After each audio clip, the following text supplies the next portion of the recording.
Lalu Yesus berbicara pula dalam perumpamaan kepada mereka. Hal kerajaan sorga seumpama seorang raja yang mengadakan perjamuan kawin untuk anaknya. Ia menyuruh hamba-hambanya memanggil orang-orang yang telah diundang ke perjamuan kawin itu, tetapi orang-orang itu tidak mau datang. Ia menyuruh pula hamba-hamba lain.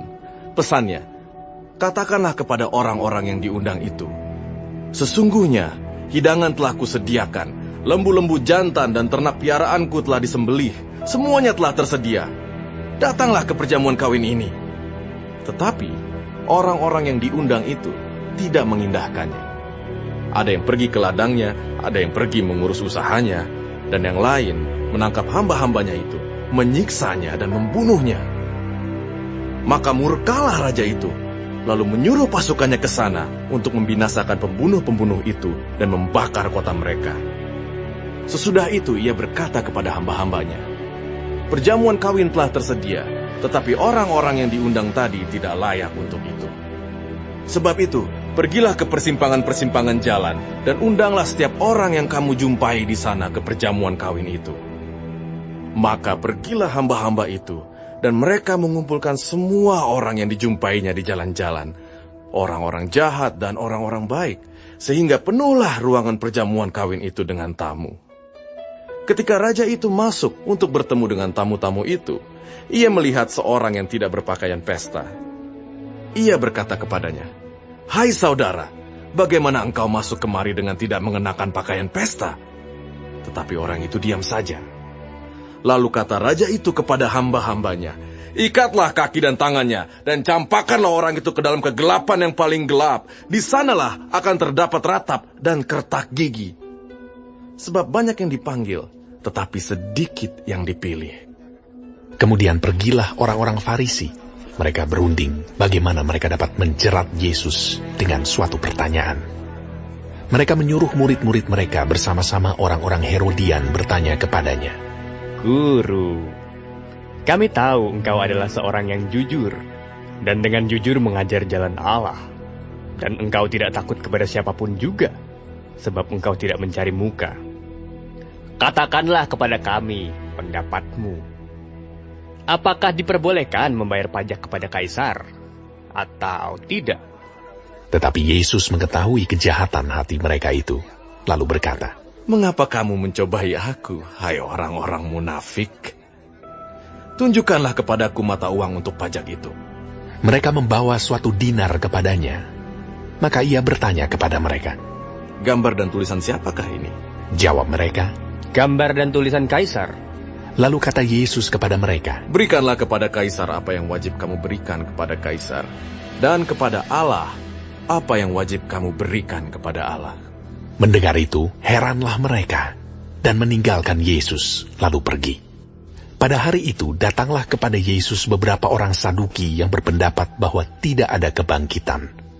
Mereka bertanya kepadanya, "Guru, Musa mengatakan bahwa jika seorang mati dengan tiada meninggalkan anak, saudaranya harus kawin dengan istrinya itu, dan membangkitkan keturunan bagi saudaranya itu.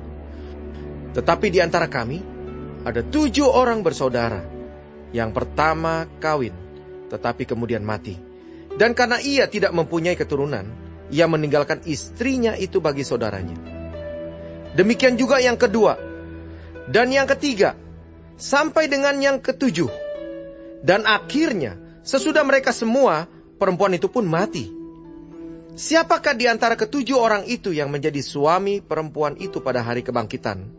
Sebab mereka semua telah beristikan dia." Yesus menjawab mereka, "Kamu sesat, sebab kamu tidak mengerti kitab suci maupun kuasa Allah.